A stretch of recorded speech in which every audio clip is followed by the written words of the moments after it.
Star Trek is all about anti-capitalism, and that is why one villain works so well. Since its inception in 1966, Star Trek has presented audiences with a utopian future where money no longer exists, greed is obsolete, and society functions on mutual cooperation and shared prosperity.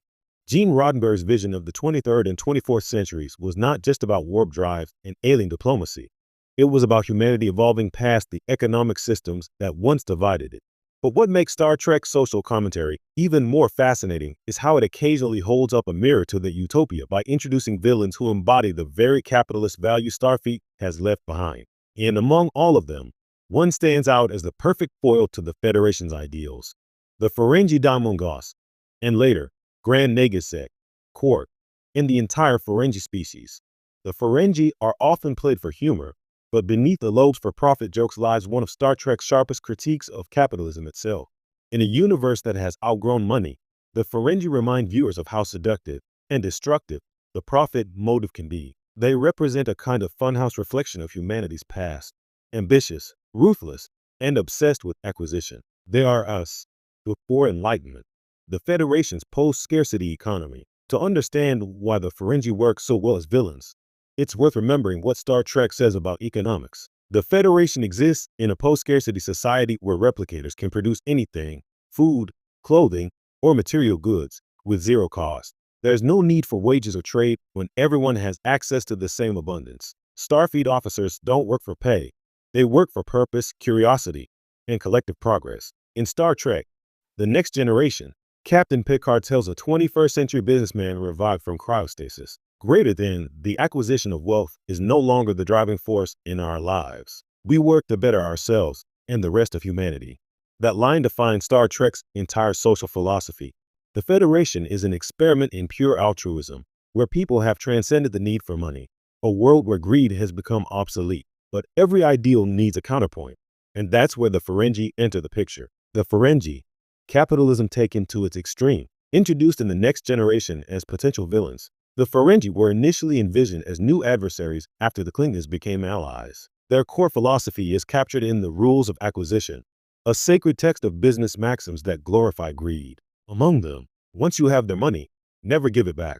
A deal is a deal until a better one comes along. Greed is eternal. While they started as caricatures, greedy aliens obsessed with profit, Deep Space Nine transformed them into something far richer. Quark, Rom, and Zek became fully realized characters, revealing the complexity and contradictions within Ferengi society. They worship wealth, exploit workers, and turn relationships into transactions, but they're also capable of love, loyalty, and evolution. Through them, Star Trek holds a magnifying glass to the excesses of capitalism. The Ferengi's obsession with profit isn't alien. It's painfully familiar. They are the worst version of us. Corporations personified. Marketing made flesh. Quark, the perfect mirror of Federation hypocrisy. What makes Quark such a brilliant character is that he constantly exposes the cracks in the Federation's moral armor. As much as Star Trek celebrates its utopia, Quark often points out that humans haven't completely abandoned their capitalist instincts. In Deep Space Nine, Quark tells a Starfleet officer, "Greater than you Federation types are always talking about tolerance and understanding.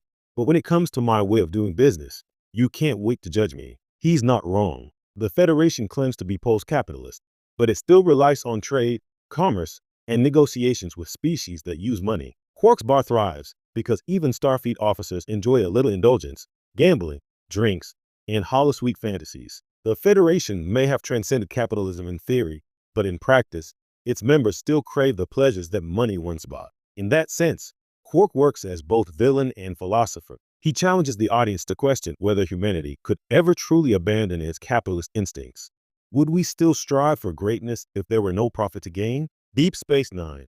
The great economic debate. Deep Space Nine was the perfect setting to explore this tension. The station sits at a crossroads between cultures, some post-scarcity, some hyper-capitalist, others deeply religious. Quark's bar becomes a microcosm of economic philosophy. While Captain Sisko embodies duty and idealism, Quark represents pragmatism and survival. Through countless episodes, DS9 cleverly pits Federation idealism against Ferengi realism. When Rom unionizes Quark's employees in bar association, it becomes a micro-revolution, capitalism versus labor rights in space. When Zek rewrites the rules of acquisition to favor compassion, It's treated as heresy. Yet these moments show that even the Ferengi can evolve. By the end of DS9, Quark may never,